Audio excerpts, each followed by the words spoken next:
Okey. Kakakaba pala 'to. Mm.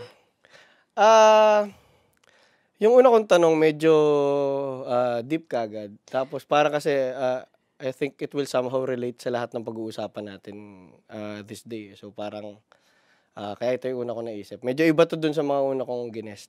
Mhm. Una kong tanong, in the grand scheme of things, do you think humans are really free? Grabe yung tanong na agad, Oo. Like, Ang lalim. does freedom really exist ba? Ako, hindi ako naniniwala na may total freedom yung mga human beings. Up to a certain extent, we can make choices and bear with the consequences of our own choices. Pero at the end of the day, we're limited by the circumstances around us, I guess.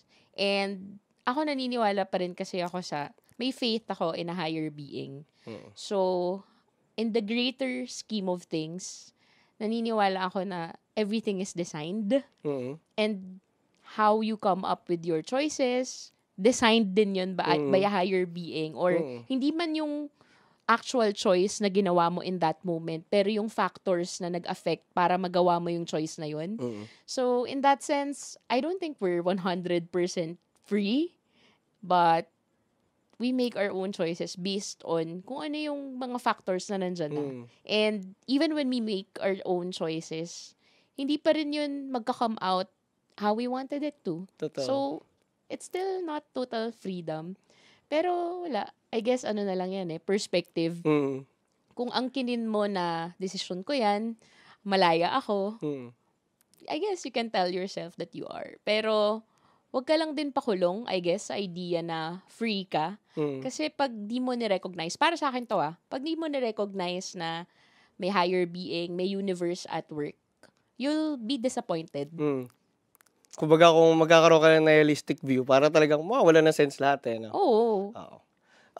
Tawag dito, dun naman pagdating sa kasi parang ako, lagi kong tanong yan, kung free ba talaga tayo? Kasi minsan akin naman, outside na dun sa parang the greater design ba o ng istorya ng divine para sa atin. Parang akin naman, parang ang dami ko pa ring naiisip na parang kunyari, yung anatomy mo o yung genes mo. Mm. Para bang kunyari, nagkataon na pinanganak ka na may mataas na IQ ka. So yung magiging decisions mo sa buhay mo is dictated din ng technically ng brain mo or ng chemical work sa utak mo. So para bang, yun din yung lagi kong tinatanong, free ba talaga? Like ito bang desisyon na to is desisyon ko talaga?